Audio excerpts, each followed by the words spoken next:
Sandra, I can tell you the jury deliberated for about 3 hours this afternoon before returning their guilty verdict.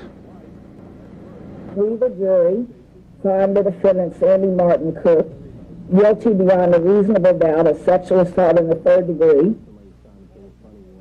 Now, the jury found Cook guilty on all counts of sexual abuse and sexual assault that he was charged with. Church members as well as victims and their families were all in the courtroom as that verdict was read. Now, you'll recall this week 3 of the victims testified during the trial, and some said they had doubts about what the outcome would be. Now they feel a burden has been lifted with this guilty verdict.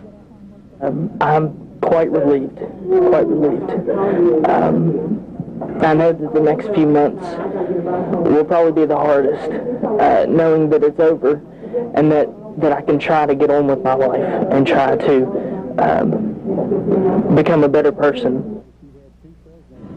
Now, after the verdict was read, Judge Irene Berger revoked Cook's bond and he was immediately taken into custody.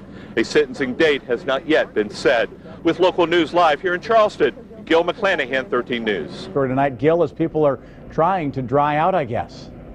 That's right. They're simply trying to do that tonight, Rick. And, you know, because of this afternoon's rainstorm, some residents living along Canal Terrace say there is now literally raw sewage in their flooded basement. The problem appears to be clogged drains on that roadway causing the backup, and residents say it's not the first time it has happened. There's raw sewage in the Pauley's basement in St. Albans that came during Monday afternoon's downpour. The family saw the water coming and tried to save what they could, but the damage had already been done. And it was like a gush, just geyser just coming up out of the, and it just started blowing big heavy things off of it to get that water up there, and it's sewage and it's nasty. The Pauleys are just one of several households along Canal Terrace with a flooded basement. I'm really mad. I mean, this is ridiculous, you know what I'm saying? I mean, they could have cleaned these drains out, you know, or at least go by, help the people, you know, do something. Clogged drains along Canal Terrace appear to be the root of the backup problem.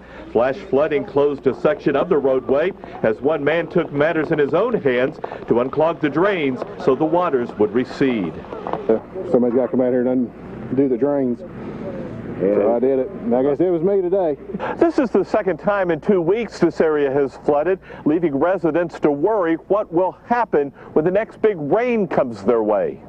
It's hard to see everything coming up and you can't get it up fast enough. Running to get bricks to lift up your washer and dryer that are brand new. And they trying to say it's just an act of nature, but an act of nature don't come out the ground through your basement with a bunch of sewer. Now, Darrell says he and his family have no other option but to stay at his house. At night, they cover the vents with plastic so they won't have to smell that raw sewage. With local news live here in Charleston, Gil McClanahan, 13 News. Charleston studio tonight. Another tough day for auto dealers, Gil. That's right, Sandra. You know, this news caps off a busy 2 days in the automotive industry. As we said yesterday, some Chrysler dealerships were on the chopping block, and today it's General Motors. But for one auto dealer here in Kanawha County, he's breathing a little easier tonight. It's been a hectic 2 days for Henry Marino. On Thursday, he found out his Chrysler franchise was on the chopping block, but on Friday, his General Motors franchise was spared the same fate. We don't understand why they're doing this, because the dealer is no cost to the manufacturer whatsoever. 1,100 dealerships across the country were notified by letter their contracts with GM would not be renewed, a move that has many in the automotive industry wondering why. The dealerships are the customers for the manufacturers.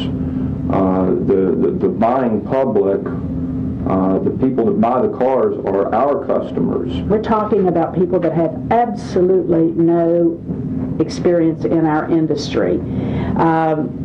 Just because you're a Harvard graduate doesn't mean you can be a car dealer. But at this point, Marino doesn't know what will happen to his Crown Dodge business. Concerns, got concerns, yes. Just concerns that I can't do anything about right now. So I'll continue to pay some going and see what happens. Besides losing his Chrysler dealership, Marino is also losing Pontiac. He says both were great sellers, but diversifying in an unstable automotive industry may be his saving grace. Well, we're pretty noted to being a big used car lot anyhow. Now, the reason there was a list made available of Chrysler dealerships getting axed and not General Motors, Chrysler is in bankruptcy, and that information is public record. Now, it's up to the individual GM dealerships to say whether or not they got a chopping block letter today, and many are reluctant to say, fearing the impact on their business. With local news live here in the Charleston studios, Gil McClanahan, 13 News. Well, Sandra, in just a few minutes, two local bands, they're called Mark IV and Lost Cause. They're rehearsing behind me now. They're going to take the stage for this 5th season of these free concerts here on the levee. Joining me now is Jim Strawn. He's the MC of this event. Jim, thank you for joining us. And tell us what this event has meant to Charleston. You know, Gil, we're River City. This is a great opportunity for folks to come down, enjoy the river, free music, get a bite to eat, get your favorite beverage, come out and say hi to your neighbors, listen to some wonderful local music.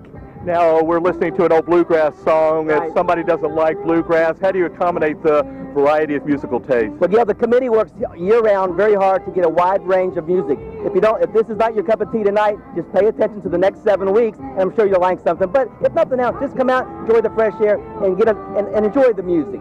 All righty, Jim, thank you so much for joining us.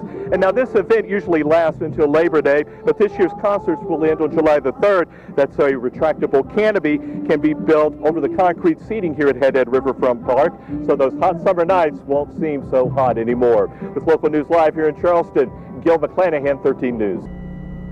Good evening, Gina. You know, Metro government became a reality here in Louisville, Kentucky in 2003, and since that time, Metro leaders say it's been an overwhelming success. So this afternoon, Louisville Mayor Jerry Abramson listed some of those successes to the Kanawha County delegation. That list includes more police officers and ambulances on the streets and even lower taxes. He also said under Metro government, local towns do not lose their identity, which to the delegation was music to many ears. Dunbar would still have a mayor, they would still have a city council, but yet, you know, there would still be like a person from that area representing on, you know, the main city government for the whole city-wide. There will be people selected from our areas to go to the main urban government that will govern the whole county, and with that, we've got a say. You know, there's probably... Now, tomorrow morning, the Kanawha County mayors will meet with the mayors of the surrounding towns here in Louisville to talk about how they've been able to keep their identity and function under Metro government. With local news live here in Louisville, Kentucky, Gil McClanahan, 13 News.